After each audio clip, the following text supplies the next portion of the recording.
Diduga menjual anaknya ke orang lain, seorang suami di Makassar melaporkan istrinya ke polisi.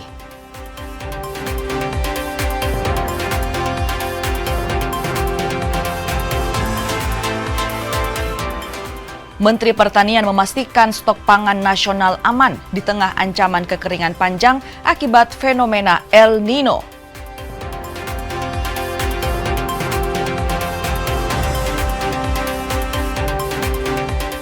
Debut perdana John Herman membawa skuad Garuda ke final FIFA Series 2026 bertemu Bulgaria.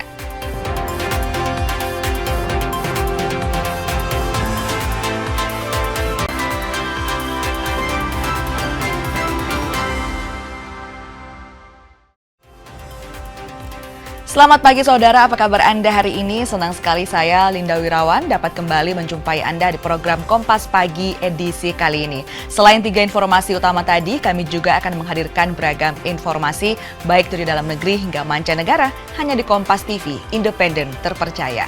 Kita ke informasi yang pertama, saudara. Seorang pria di kota Makassar, Sulawesi Selatan melaporkan sang istri ke polisi karena diduga menjual 3 anaknya kepada orang lain. Anto melaporkan istrinya MT ke Polda Sulawesi Selatan atas dugaan menjual 3 anaknya ke orang lain. Laporan dilayangkan pada awal Maret setelah Anto menerima informasi termasuk pengakuan sang istri yang diduga menjual anaknya sendiri. Anto dan istri memiliki 5 anak. 3 anak kandung dan 2 anak sambung. Kecurigaan berawal saat Anto tidak lagi melihat 3 anaknya di rumah. Ketiganya bayi berinisial AZ, usia 3 bulan, AS, 3 tahun, dan sambung, AI. Sebelumnya, sang istri sempat pamit ke rumah orang tuanya dengan membawa 3 anak dengan alasan menghindari sakit karena musim hujan. Hingga kini ketiga anak tersebut tak kunjung kembali ke rumah. Saya duga ini istri saya sudah, yang pertama itu yang nama Aisyah itu anak sambung saya ketahui sudah dijual. Itu menurut informasi istri saya, Pak. Katanya mertua saya sudah jual itu yang anak sambung saya yang bernama Aisyah. Dan yang kedua itu saya dapat informasi dari Pak RT saya sendiri, Pak. Katanya sewaktu masih dalam kandungan anak saya itu sudah diambilkan panjar sebesar 1,8. Nah, saya tahu kejadian itu kenapa saya tahu bahwa anak saya itu, Pak, sudah diambilkan panjar, itu PRT sendiri yang bilang sama saya, Pak. Ya, dan Askia ini menurut saya duga juga sudah dijual juga. Menurut dugaan, Pak, karena sudah tidak pernah lagi datang. Sudah ada 2 bulan lebih saya tidak pernah ketemu dengan anak saya. Wakil Menteri Pemberdayaan Perempuan dan Perlindungan Anak Veronica Tan menyoroti maraknya kasus kekerasan terhadap anak dan dugaan penjualan anak yang dilakukan ibu kandung di Makassar. Kasus kekerasan terhadap anak dan dugaan penjualan anak menjadi perhatian dari Kementerian Pemberdayaan Perempuan dan Perlindungan Anak. Wakil Menteri P3A, Veronica Tan, bilang fenomena tersebut harus dilihat dari banyak faktor seperti ekonomi, konflik keluarga, dan kurangnya pemahaman soal pendidikan anak. Kementerian P3A berharap perlindungan terpadu terhadap anak harus dimulai dari tingkat desa. Sebenarnya kalau dari antara kita dan Polri, kita kan memang udah bentuk Direktorat Khusus Perlindungan Perempuan dan juga kita ada Direktorat Khusus Perdagangan Orang. Tapi balik lagi, kuncinya adalah ini kan direktorat kemarin udah di-launching, direktorat dari pusat, terus ada 11 direktorat Poldanya dan juga 22 Polres, yang dimana ketua direkturnya itu semua perempuan dan korban. Tapi kapasitas building dan bagaimana mengintegrasikan antara UPTD PPPA dengan SDM yang kita perlu naikin kapasitas building juga dengan direktorat yang ada ini bisa bekerja sama. Tapi ujungnya sebenarnya kalau kita melihat apa yang terjadi ini adalah kita harus kembali kepada ya masalah sekarang ini, kita benar-benar harus bekerja seperti program pemerintah, program Pak Presiden, bagaimana mengembalikan ekonomi itu ke desa. Saudara, 2 pemuda di Makassar ditangkap tim Resmob Polsek Makassar. Keduanya ditangkap usai membobol rumah warga yang ditinggal mudik. Kedua pelaku ditangkap di tempat persembunyiannya di Jalan Muhammad Yamin, Kecamatan Makassar. Dery dan Arfan tidak terkutik saat petugas mendapatkan barang bukti laptop yang dicuri. Kasus ini berawal dari laporan Sutarmin yang rumahnya dibobol maling ketika ditinggal mudik ke Solo pada 2 Februari lalu. Saat tiba di Makassar, rumahnya dalam kondisi berantakan. Korban juga kehilangan uang tunai 15 juta rupiah, laptop, dan televisi. Di hadapan petugas, mereka beraksi 4 orang dan menyasar rumah yang ditinggal kosong pemiliknya. Terjadi pencurian dan pemberatan, rumah korban dalam keadaan kosong. Berapa orang tersangkanya? Untuk terduga pelaku ada 4 orang, yang sementara kami amankan 2 orang, yaitu laki-laki yang berinisial DR dan laki-laki berinisial A. Apa saja yang diambil dari rumah korban ini? Menurut keterangan dari korban, adapun harta benda yang sempat diambil oleh terduga pelaku yaitu televisi, laptop, alat iris, dan uang sejumlah 15 juta rupiah. Kalau untuk modusnya sendiri apa memang sudah tahu bahwa rumah itu kosong atau seperti apa? Menurut hasil interogasi terduga pelaku, bahwasanya rumah korban sudah lama diawasi dan sejak korban mudik keempat atau terduga pelaku langsung melaksanakan aksi pencurian di rumah korban. Akibat kejadian ini, korban mengalami kerugian 32 juta rupiah. Kedua pelaku diancam pasal 477 dengan hukuman penjara 7 tahun, sementara 2 pelaku lainnya kini dalam pengejaran polisi. Rama Pratama, Kompas TV Makassar, Sulawesi Selatan. Saudara, seorang jukir di salah satu pusat perbelanjaan di Kota Makassar memasang tarif Rp10.000 bagi kendaraan roda 4. Ironisnya, juru parkir tersebut resmi dari PD Parkir. Video berdurasi 23 menit ini memperlihatkan adu argumen antara tukang parkir dengan pemilik kendaraan. Kejadian ini terjadi di pusat perbelanjaan sentral Kota Makassar beberapa waktu lalu. Jukir yang diketahui bernama Syahril meminta tarif parkir Rp10.000. Tidak terima dengan jumlah tersebut, jukir akhirnya menurunkan tarif parkir hingga Rp6.000. Usai video viral, pelaku akhirnya diamankan ke Polsek Wajo. Di hadapan polisi, pelaku mengakui perbuatannya dan mengaku juru parkir resmi dari PD Parkir Makassar. Kegiatan parkir tersebut itu sangat meresahkan. Sudah banyak yang mengeluhkan warga, pendatang yang masuk ke masyarakat dan berbelanja di pasar sentral bahwa kesannya di pasar sentral itu banyak pungli yang dilakukan oleh tukang parkir.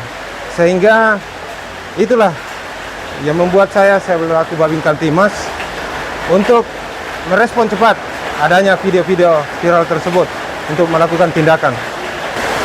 Sebenarnya juru parkir itu resmi dari PD Parkir. Cuman dalam tarif yang dia tentukan di saat-saat tertentu itu, yaitu menjelang bulan puasa maupun setelah Lebaran, memang marak mereka memasang tarif Rp10.000. Usai diamankan, pelaku diminta untuk membuat surat pernyataan agar tidak mengulangi perbuatan yang sama di kemudian hari. Rama Pratama, Kompas TV Makassar, Sulawesi Selatan. Kita ke informasi lain, saudara. Sebuah minibus yang memuat 2 orang terguling di Tol Reformasi Makassar, Sulawesi Selatan. Kecelakaan tunggal ini terjadi saat kendaraan menuju ujung keluar tol. Kecelakaan tunggal minibus terjadi di ujung Tol Reformasi ke arah Jalan Nusantara, Kecamatan Ujung Tanah, Makassar.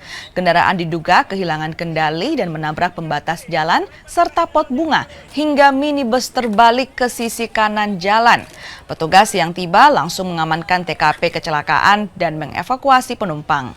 Minibus yang memuat 2 orang dilaporkan selamat dan tidak mengalami luka serius. Penyebab kecelakaan masih dalam penyidikan polisi. Tadi kami langsung lari ke sana, Pak. Jadi mobil dari arah dalam tol mau keluar menabrak pembatas jalan. Pembatas jalan, pot bunga di situ langsung terbalik ke kanan. Untuk penyebabnya, Pak, kami belum pastikan karena sementara ditangani laka dari Polres Pelabuhan Makassar. Ada berapa penumpang? Penumpangnya ada 2, Pak. Iya. Kondisinya Jadi bagaimana? kondisinya alhamdulillah baik-baik dan sementara diambil keterangannya sama unit laka kami. Sesaat lagi saudara kami hadirkan informasi penertiban PK5 di Kecamatan Ujung Tanah, Makassar, ricuh. Petugas yang meminta warga mundur dibalas lemparan batu. Kompas Pagi segera kembali dengan informasi tersebut. Usai jeda.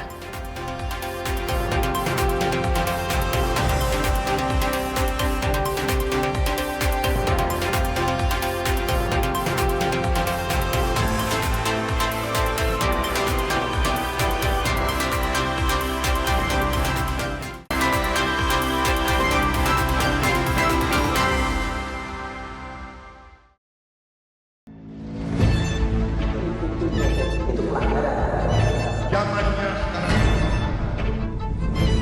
perilaku korup ada di BUMN kita. Jangan lompat ke kesimpulan tanpa menjelaskan dirinya.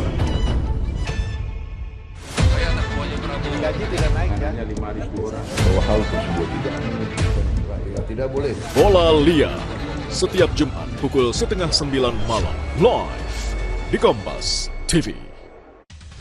Ketahui berita dan informasi seputar kekhasan, gagasan, tantangan, serta inovasi di 38 provinsi dan 514 kabupaten kota di seluruh tanah air yang terajut menjadi inspirasi bagi bangsa. Berbagai informasi aktual dan menarik dari berbagai daerah di tanah air dalam Jurnal Nusantara.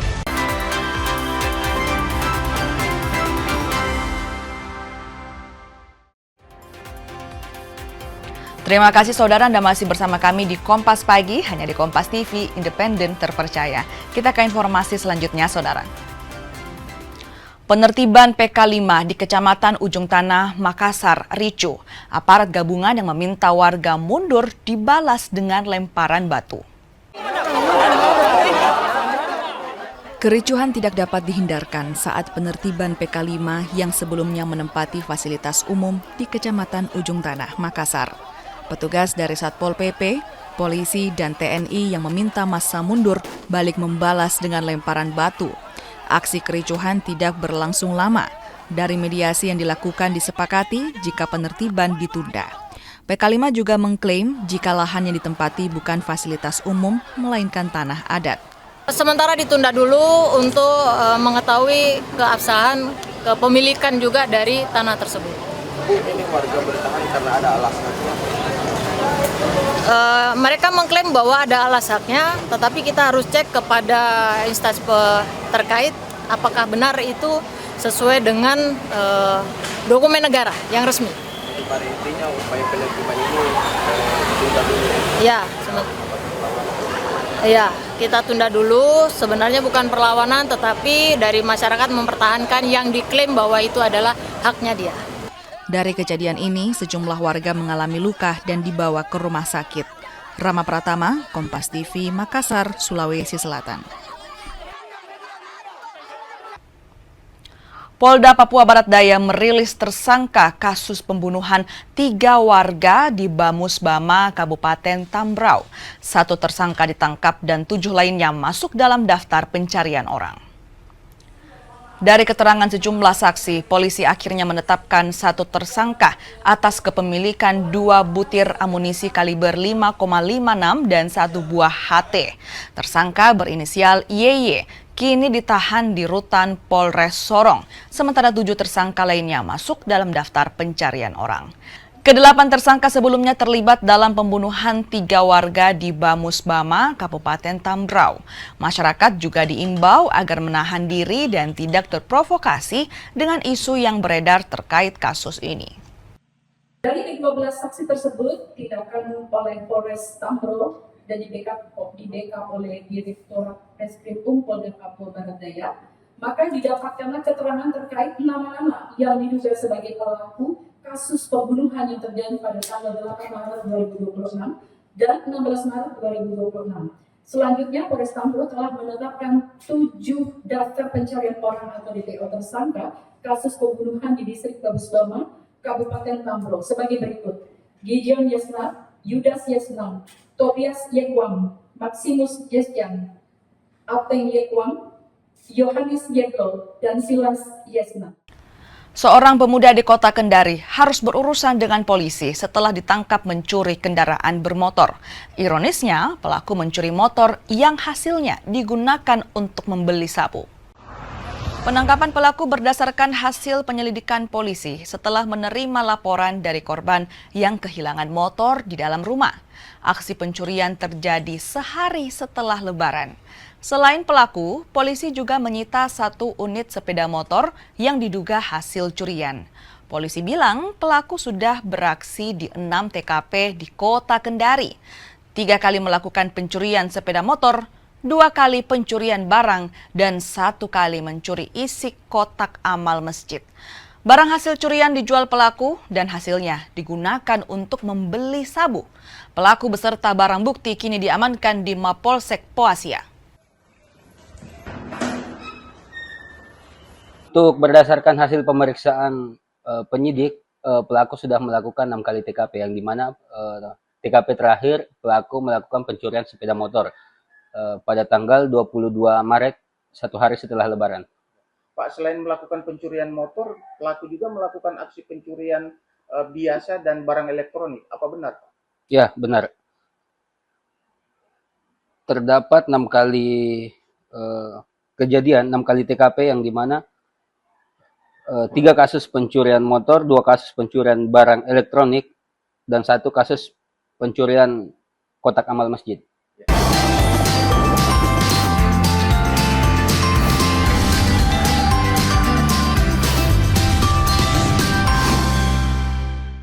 Penumpang memadati pelabuhan Nusantara, Parepare, Sulawesi Selatan. Gelombang arus balik tujuan Kalimantan maupun penumpang yang tiba masih terjadi. Gelombang arus mudik masih terjadi pasca 6 hari Lebaran. Pemudik masih berdatangan dari Kalimantan dan Malaysia. 2 kapal yang memuat ribuan penumpang dari Samarinda, Balikpapan, dan Tarakan tiba di pelabuhan Nusantara, Parepare, Sulawesi Selatan. Kapal KM Egon menurunkan sebanyak 543 penumpang dan KM Dharma Kartika sebanyak 620 penumpang. Sementara gelombang arus balik dari pelabuhan Nusantara Kota Parepare ke Kalimantan dan Malaysia terus terjadi. Posko Mudik Laut Lebaran 2026 mencatat sebanyak 13.620 penumpang pada arus balik. Sementara yang tiba 33.879 penumpang. Baru mudik? Baru mudik? Dan mudik saya ini. Ini maksudnya baru balik? Enggak, saya berangkat ke sini bukan mudik. Saya dari mana? Balikpapan. Dari Balikpapan? Iya. Mau kemana ini, Bu? Mau ke Pintrang. Bagaimana kapal tadi, Bu? Ya lumayan tidak berdesakan. Gelombang arus mudik masih terjadi di tengah arus balik Lebaran. Mereka baru bisa mudik ke kampung halaman karena harus menuntaskan pekerjaan selain harga tiket yang melonjak naik. Banyak cerita menarik di tengah arus balik Lebaran, di antaranya warga yang baru tiba di kampung halaman setelah 3 hari pasca Lebaran. Ismail salah satunya. Ia baru bisa mudik ke Makassar karena baru mendapat libur. Ismail bersama istri dan kakaknya menetap di ibu kota Jakarta dan baru mudik ke Makassar untuk bertemu keluarga. Selain harus menyelesaikan pekerjaan, harga tiket yang melonjak naik juga menjadi alasan tidak mudik sebelum Lebaran. Kita baru mudik, baru ada waktu, kebetulan pas hari Lebaran kita punya kegiatan di Jakarta. Berarti baru mudik ini? Baru mudik. Ini mudiknya sama siapa? Sama kakak, sama istri. Terus rencananya ke sini nanti ketemu sama siapa dulu? Keluarga. Keluarga besar ya. Rencananya nanti alasannya apa? Keluarga kenapa enggak mudik pas hari Lebaran atau sebelum Lebaran? Apa sudah dipersiapkan jawabannya itu seperti apa? Oh, karena tiket kemarin agak melonjak. Sekarang alhamdulillah agak murah sedikit. Meski merindukan berkumpul bersama keluarga di hari raya, namun realita membuat mereka harus menunda untuk berlebaran bersama orang terkasih.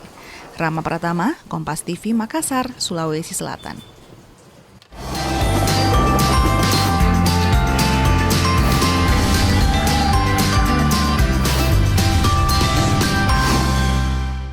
Berburu di tengah ancaman kekeringan panjang akibat fenomena El Nino, Menteri Pertanian memastikan stok pangan nasional aman.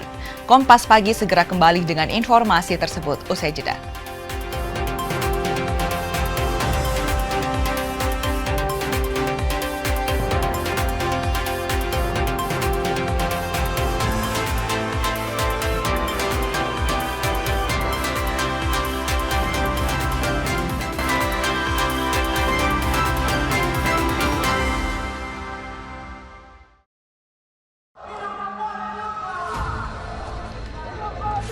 sebuah penelusuran jurnalis. Gambarkan situasi di depan dari Polda Metro Jaya tidak hanya di bagian dalam, kemudian akan disampaikan polisi lepaskan. Tampaknya suasana sudah tidak kondusif. Investigasi untuk mencari bukti. Tapi yang harus dibuktikan adalah lokasinya. Anda berani menilai kemudian hak angket ini akan berujung pada pemakzulan. Dipo Investigasi setiap Senin pukul 8:30 malam di Kompas TV. Awali hari dengan sejumlah informasi terpilih. Seorang pengendara ojek online terluka parah. Usai motor yang melintasi jalan berlubang di Jakarta, longsor membuat 6 titik di Jalan Trans Papua putus total. Menjadi referensi menjalani aktivitas di pagi hari. Singapura menyebut sopir penabrak sudah ditetapkan sebagai tersangka. Dan duka cita mendalam atas meninggalnya siswa sekolah kejuruan yang mengalami kecelakaan. Kompas Pagi, setiap hari pukul 4:30 pagi, live di Kompas TV.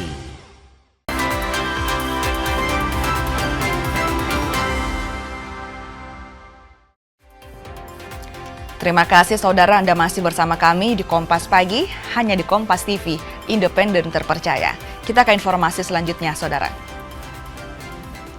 Menteri Pertanian Andi Amran Sulaiman memastikan stok pangan nasional aman di tengah ancaman kekeringan panjang akibat fenomena El Nino. Stok beras saat ini mencapai 4,2 juta ton dan tertinggi sepanjang sejarah. Stok pangan nasional dalam kondisi aman dan cukup hingga 10 bulan ke depan di tengah ancaman kekeringan akibat El Nino yang diprediksi terjadi pada April.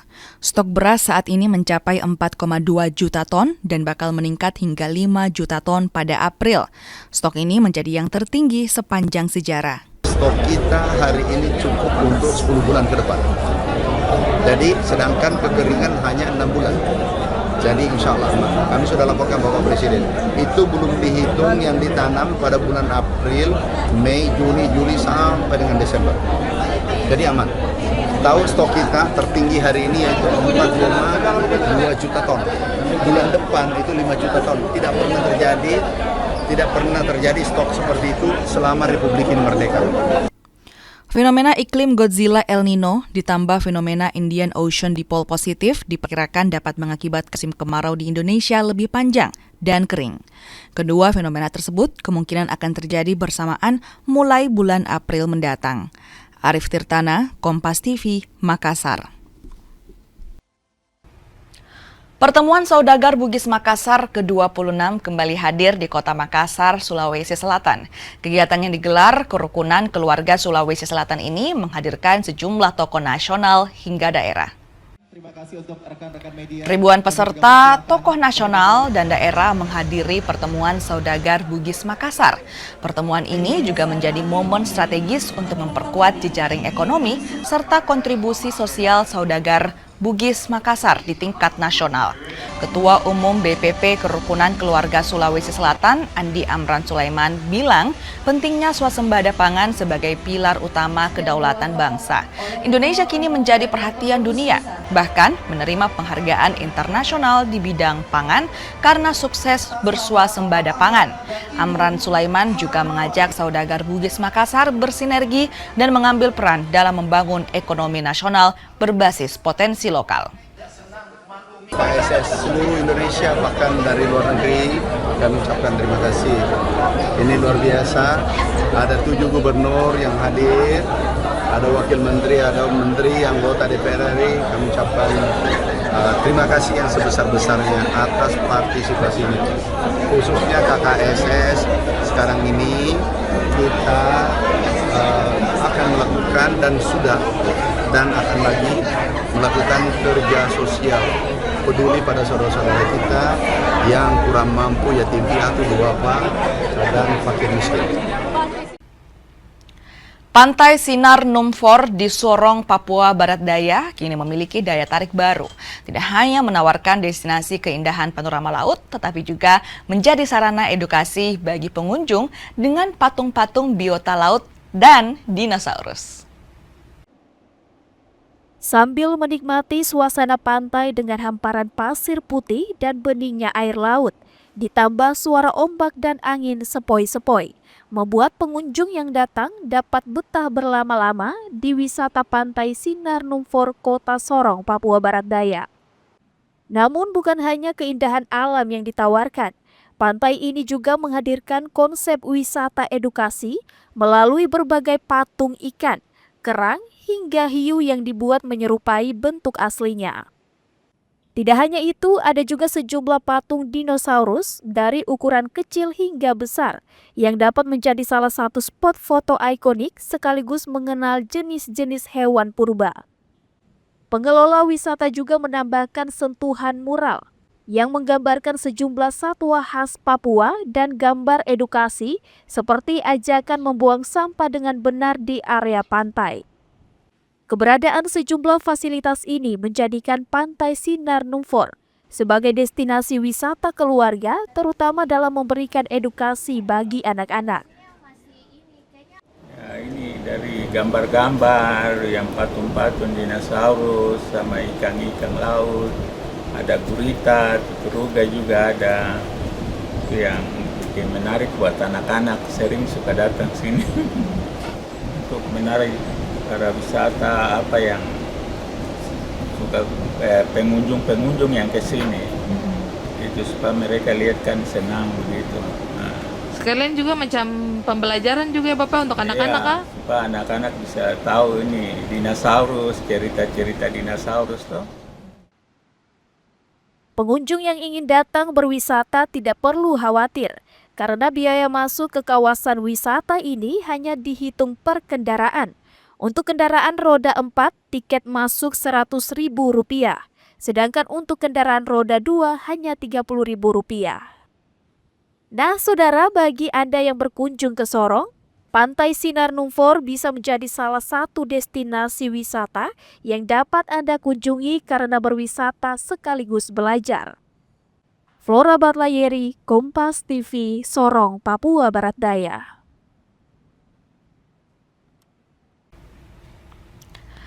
Destinasi wisata di Maluku ramai dikunjungi wisatawan di libur Lebaran.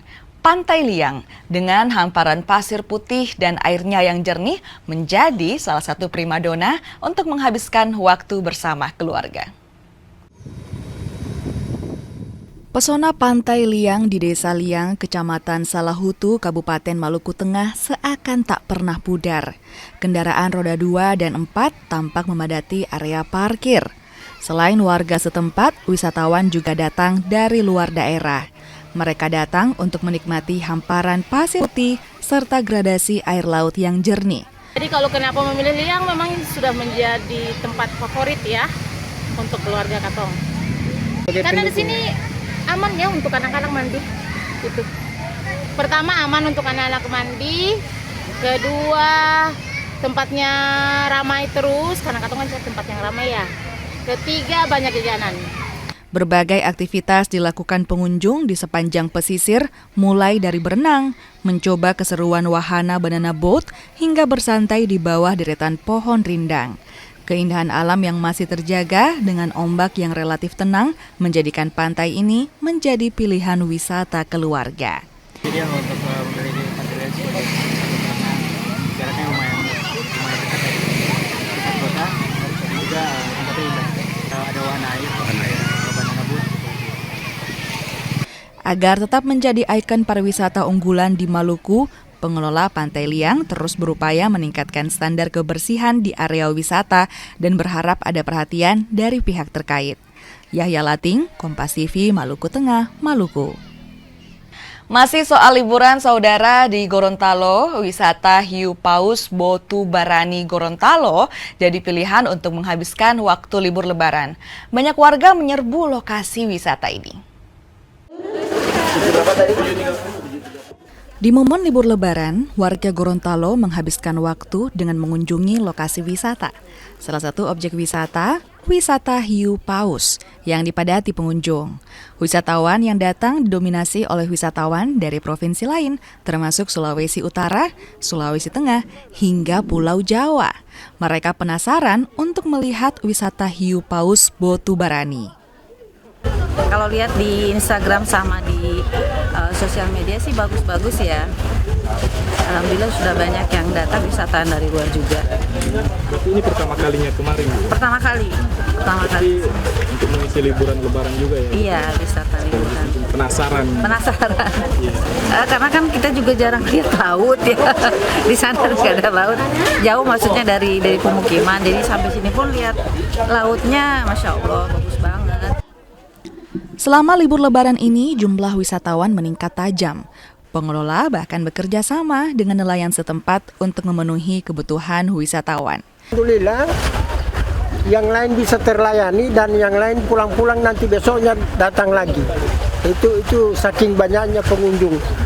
Semua sistem yang kami buat di sini, yang kami pelayanan kami terhadap pengunjung itu memang sudah melalui Perdes, peraturan desa.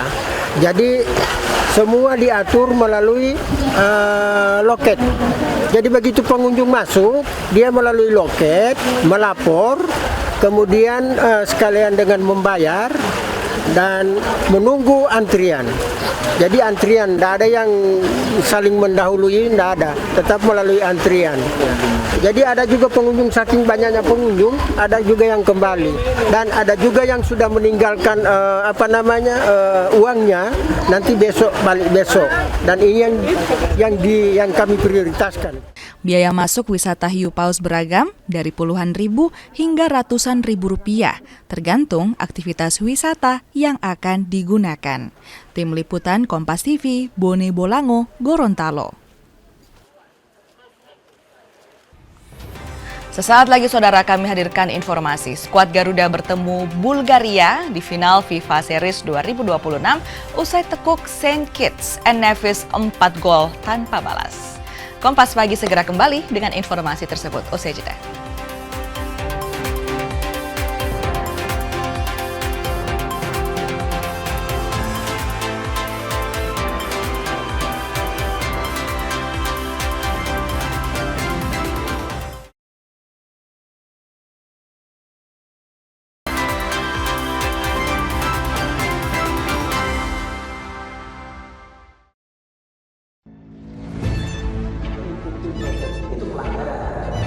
Zamannya sekarang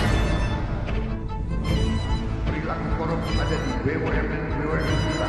Jangan lompat ke kesimpulan tanpa menjelaskan detailnya. Saya terpojok Prabowo. Gaji tidak naik ya? Hanya 5.000 orang. Bahwa hal tersebut tidak boleh. Bola Liar setiap Jumat pukul 8:30 malam live di Kompas TV. Polemik utang kereta cepat Jakarta-Bandung Wush masih bergulir. Presiden Prabowo bahkan menyebut akan bertanggung jawab. Serap berita dan informasi terpilih. Dari tragedi ledakan di SMA N72 di lingkungan pendidikan, evakuasi seorang warga lansia yang terjebak banjir. Temukan fakta di baliknya langsung dari narasumber teruji. Ikuti Kompas Malam setiap hari pada jam-jam berikut live di Kompas TV. Aturannya atau regulasinya sudah ada belum? Ini WNA boleh masuk, tapi tidak duduk dalam manajemen pengambil keputusan. Lugas beradu pendapat. Drifting ini sebetulnya kan melanggar hukum. Pasti ada mafia di baliknya kan? Yang membackingi kalau gitu siapa? Ya ada teman-teman di pemerintah. Perspektif bisnis dan kebijakan. Industri kita kan 200 triliun sekian. Ini dianggap sebagai ancaman atau peluang sebetulnya? Peluang buat siapa ini? Simak Business Talk, Selasa pukul 10 malam di Kompas TV.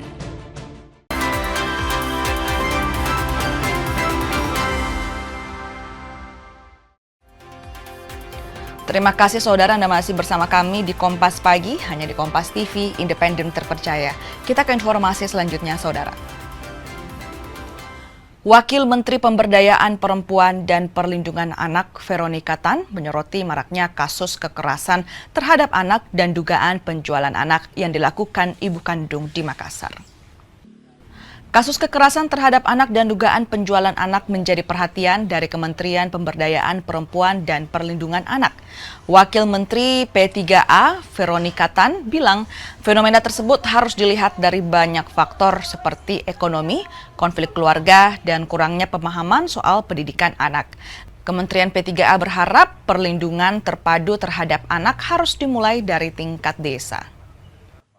Dan sebenarnya kalau dari antara kita dan Polri, kita kan memang udah bentuk Direktorat Khusus Perlindungan Perempuan dan juga kita ada Direktorat Khusus Perdagangan Orang.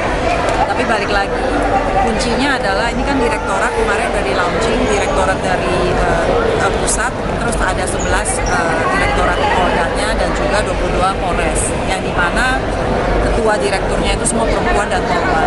Tapi kapasitas building dan bagaimana mengintegrasikan antara UPTD PPPA dengan SDM yang kita perlu naikin kapasitas building juga dengan direktorat yang ada ini bisa bekerja sama. Tapi ujungnya sebenarnya kalau kita melihat apa yang terjadi ini adalah kita harus kembali kepada ya masalah sekarang ini, kita benar-benar harus bekerja seperti program pemerintah, program Pak Presiden, bagaimana mengembalikan ekonomi itu ke desa. Seorang pria di Kota Makassar, Sulawesi Selatan melaporkan sang istri ke polisi karena diduga menjual 3 anaknya kepada orang lain. Anto melaporkan istrinya MT ke Polda Sulawesi Selatan atas dugaan menjual 3 anaknya ke orang lain. Laporan dilayangkan pada awal Maret setelah Anto menerima informasi termasuk pengakuan sang istri yang diduga menjual anaknya sendiri. Anto dan istri memiliki 5 anak. 3 anak kandung dan 2 anak sambung. Kecurigaan berawal saat Anto tidak lagi melihat 3 anaknya di rumah. Ketiganya bayi berinisial AZ, usia 3 bulan, AS, 3 tahun, dan sambung, AI. Sebelumnya, sang istri sempat pamit ke rumah orang tuanya dengan membawa 3 anak dengan alasan menghindari sakit karena musim hujan. Hingga kini ketiga anak tersebut tak kunjung kembali ke rumah. Saya duga ini istri saya sudah, yang pertama itu yang nama Aisyah itu anak sambung saya ketahui sudah dijual. Itu menurut informasi istri saya, Pak. Katanya mertua saya sudah jual itu yang anak sambung saya yang bernama Aisyah. Dan yang kedua itu saya dapat informasi dari Pak RT saya sendiri, Pak. Katanya sewaktu masih dalam kandungan anak saya itu sudah diambilkan panjar sebesar 1,8. Nah, saya tahu kejadian itu kenapa saya tahu bahwa anak saya itu, Pak, sudah diambilkan panjar, itu PRT sendiri yang bilang sama saya, Pak. Ya, dan Askia ini menurut saya duga juga sudah dijual juga menurut dugaan, Pak, karena sudah tidak pernah lagi datang. Sudah ada 2 bulan lebih saya tidak pernah ketemu dengan anak saya. Saudara, penertiban PK5 di Kecamatan Ujung Tanah, Makassar ricuh. Aparat gabungan yang meminta warga mundur dibalas dengan lemparan batu. Kericuhan tidak dapat dihindarkan saat penertiban PK5 yang sebelumnya menempati fasilitas umum di Kecamatan Ujung Tanah, Makassar. Petugas dari Satpol PP, polisi, dan TNI yang meminta massa mundur balik membalas dengan lemparan batu. Aksi kericuhan tidak berlangsung lama. Dari mediasi yang dilakukan disepakati jika penertiban ditunda. PK5 juga mengklaim jika lahan yang ditempati bukan fasilitas umum, melainkan tanah adat. Sementara ditunda dulu untuk mengetahui keabsahan, kepemilikan juga dari tanah tersebut. Bu, ini warga bertahan karena ada alasannya. Mereka mengklaim bahwa ada alasannya, tetapi kita harus cek kepada instansi terkait apakah benar itu sesuai dengan dokumen negara yang resmi. Pada intinya upaya penertiban ini ditunda dulu. Ya, kita tunda dulu. Sebenarnya bukan perlawanan, tetapi dari masyarakat mempertahankan yang diklaim bahwa itu adalah haknya dia. Dari kejadian ini, sejumlah warga mengalami luka dan dibawa ke rumah sakit. Rama Pratama, Kompas TV, Makassar, Sulawesi Selatan. Saudara, seorang jokir di salah satu pusat perbelanjaan di Kota Makassar memasang tarif Rp10.000 bagi kendaraan roda 4. Ironisnya, juru parkir tersebut resmi dari PD Parkir. Video berdurasi 23 menit ini memperlihatkan adu argumen antara tukang parkir dengan pemilik kendaraan. Kejadian ini terjadi di pusat perbelanjaan sentral Kota Makassar beberapa waktu lalu. Jukir yang diketahui bernama Syahril meminta tarif parkir Rp10.000. Tidak terima dengan jumlah tersebut, jukir akhirnya menurunkan tarif parkir hingga Rp6.000. Usai video viral, pelaku akhirnya diamankan ke Polsek Wajo. Di hadapan polisi, pelaku mengakui perbuatannya dan mengaku juru parkir resmi dari PD Parkir Makassar. Kegiatan parkir tersebut itu sangat meresahkan. Sudah banyak yang mengeluhkan warga, pendatang yang masuk ke masyarakat dan berbelanja di pasar sentral bahwa kesannya di pasar sentral itu banyak pungli yang dilakukan oleh tukang parkir. Sehingga itulah yang membuat saya selaku Babin Kamtimas untuk merespon cepat adanya video-video viral tersebut untuk melakukan tindakan. Sebenarnya juru parkir itu resmi dari PD Parkir. Cuman dalam tarif yang dia tentukan di saat-saat tertentu itu, yaitu menjelang bulan puasa maupun setelah Lebaran, memang marak mereka memasang tarif 10.000. Usai diamankan, pelaku diminta untuk membuat surat pernyataan agar tidak mengulangi perbuatan yang sama di kemudian hari. Rama Pratama, Kompas TV Makassar, Sulawesi Selatan. Siapa kau minta 6.000 atau dia yang langsung kasih? Dan saudara, informasi tadi juga sekaligus menutup perjumpaan kita di Kompas Pagi edisi kali ini. Saya Linda Wirawan bersama dengan segenap kru yang bertugas mengucapkan terima kasih. Selamat pagi, selamat beraktivitas, dan sampai jumpa.